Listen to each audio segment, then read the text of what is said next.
Okay. Good day. Have good day, good afternoon, good morning, good evening. I don't know what time you're watching this video, but good day. The information provided here is these are my details and my personal information. So, okay, good afternoon. I would like to start with my assignment.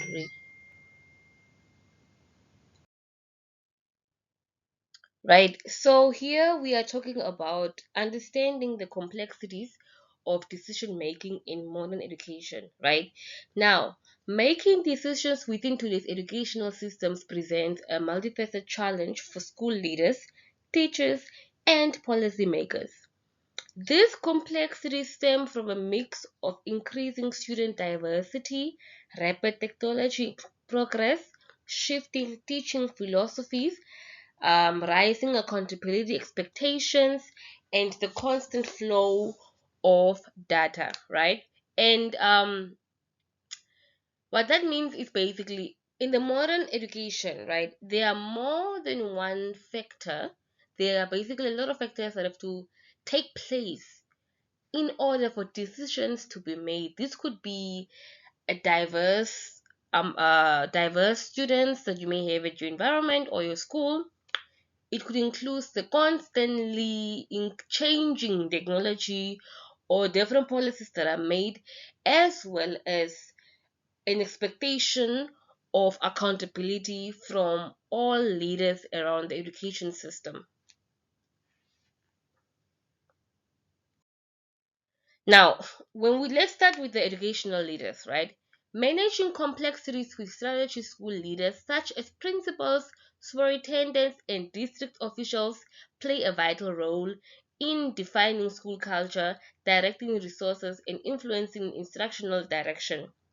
Their decision making requires them to juggle various, often competing demands, including student achievement, staff well being, community needs, and government policies. What that means is that educational leaders often have to make decisions that have to affect everyone differently, right? For example, if it affects a teacher well, it may not affect a community member, such as a parent well, or the learner. So the decisions that they have to make really they have to consider a lot of factors that take place in order to make them. That's why it makes it a bit difficult nowadays to make decisions because there are a lot of things you have to consider before coming to a final decision that you are about to make. Now, how they make informed decisions, right? Now that we understand that, fine, they make difficult decisions, but the question is, how do they make these decisions, right? First of all, they use data from leadership, they use shared leadership practices, they commit to equity as well as flexibility and resilience, right? Now, when we talk about using data for leadership, okay, many leaders rely on data tools and performance metrics to pinpoint learning disparities, track student progress, and guide interventions. Still too heavy, a reliance on quantitative data can oversimplify the deeper, more nuanced issues within schools, right? And then we talk about shared leadership policies. Embracing collaborative leadership allows staff to participate in key decisions, promoting a collective sense of purpose, right? But, however, this approach can slow down decision making process and sometimes leads to conflicting viewpoints. What we're trying to say with that is, you know, sharing leadership practices is okay. It's democratic. It involves staff members and also helps with the good morale. However, this could be time consuming. Coming to a decision may take longer because different people have different opinions, as well as it could slow down the decision making progress, right? Let's say, for example, if there's an urgent case and the leader perhaps asks an opinion of their staff members, it could definitely take long. Then we have commitment to equity. In increasingly diverse school settings, leaders are expected to make decisions that foster equity and inclusion, tackling disparities related to race, language, and socioeconomic status. What this means is that nowadays it's just not enough to make decisions that are equal, right? Equal means that everybody gets an equal share of whatever that is decided on, whereas equity means people truly get fairly, right?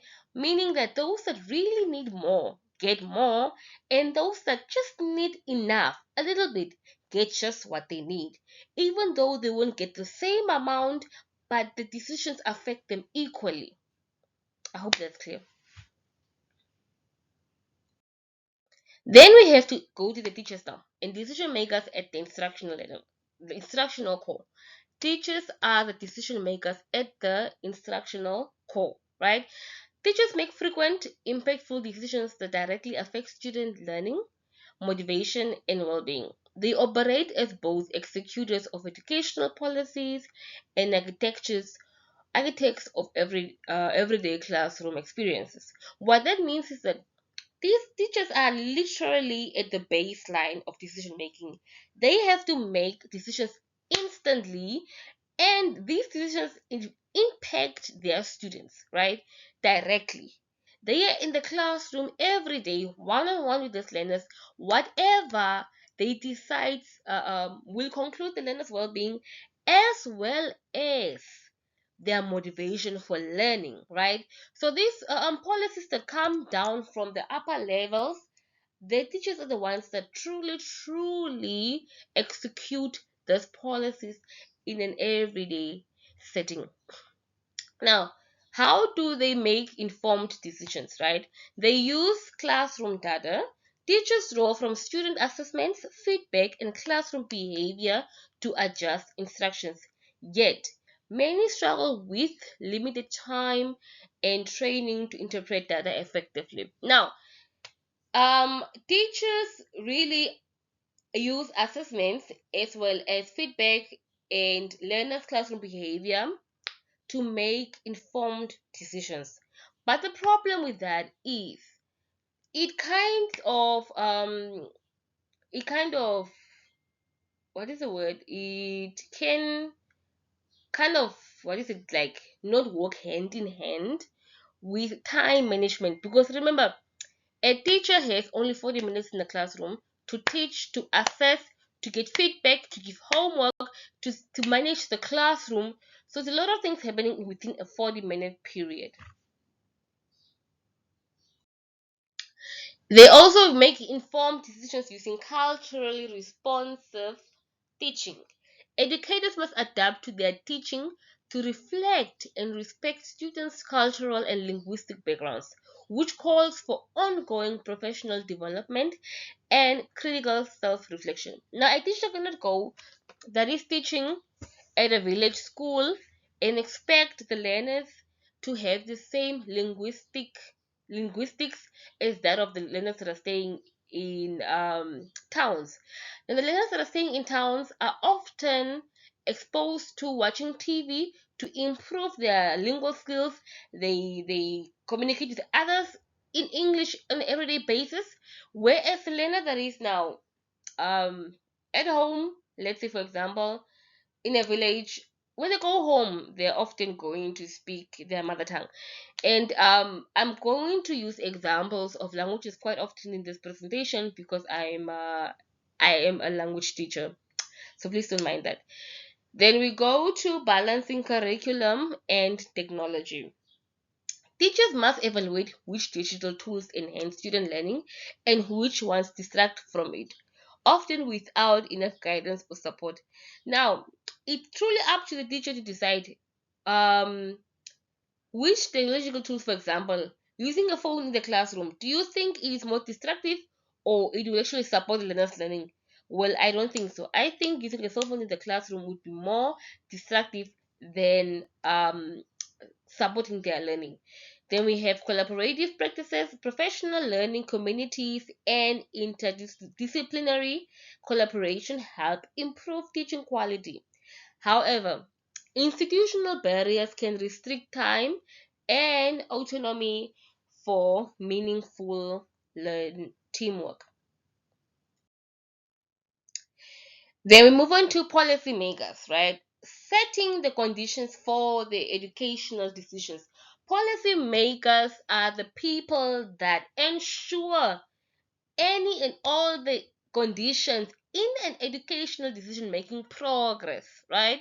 Now, at a systematic level, policymakers create the legislative and regulatory frameworks that shape what is possible in schools and classrooms. What that means is that policymakers have so many policies that they send constantly to school, and they are constantly updating, reflecting on changing and adapting to ensure that the school grounds are regulated, a classroom is regulated, meaning that a teacher can't just stand up, decide the fate of the learners. Everything in a classroom and the school ground are regulated by these policies and how they expect the school to be governed.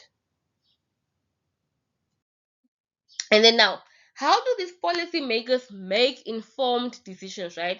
Number one, it's evidence-based policy, inclusive engagement, responsible design with data, as well as balancing in uniformity and local needs. Now, evidence-based policy, ideally, policymakers are grounded in robust research and analysis. In practice, these efforts can be influenced by political motivations or special interest groups. Inclusive engagement. Engaging educators, families, and students in the policy process is essential. Yet, often the voices of marginalized communities are not sufficiently represented, right? Very true. Now, response design with data. Access to up to date performance data allows for more responsive policymaking. However, an excessive focus on standardized testing can narrow both teaching and the curriculum, right? Then we go to the balancing uniformity and local needs. While policy must be scalable across diverse school districts, a universal approach may not fit all contents. The challenge lies in maintaining flexibility without sacrificing consistency. Now, shared dilemmas and ongoing tensions across all roles, right? Certain recurring tensions shape decision making, balancing equity and excellence, managing short-term pressures versus long-term goals, and addressing competing stakeholders' interests. Data versus expertise. While data is crucial, it must work in tandem with educators' professional judgment and contextual understanding. Accountability versus innovation. The demand for measurable results can hinder creativity and ex- sorry, experimentation in teaching and school leadership. Equity versus efficiency. Achieving equitable outcomes often requires more time and resources, potentially conflicting with efficiency driven mandates, right? Then we could talk about now the short-term pressures versus the long-term vision. Immediate political or performance demands can undermine efforts aimed at sustainable, meaningful education. Then we are now at the conclusion. Here we talk about fostering adaptive, inclusive emphasis on the word inclusive decision making. Right now, today's educational decision making must be flexible, inclusive, grounded in reflection. Leaders, teachers, policymakers need to go beyond service level data to grasp the deeper narratives of students and communities. Prioritizing professional autonomy, listening to lived experiences, and resisting systems that perpetuate inequity are crucial steps. The most effective decisions are those made collaboratively, informed by both evidence and compassion. Now, these are below the references that I've used to gather my information from, and we have come to the end of our presentation. I hope that we've learned, and I thank you.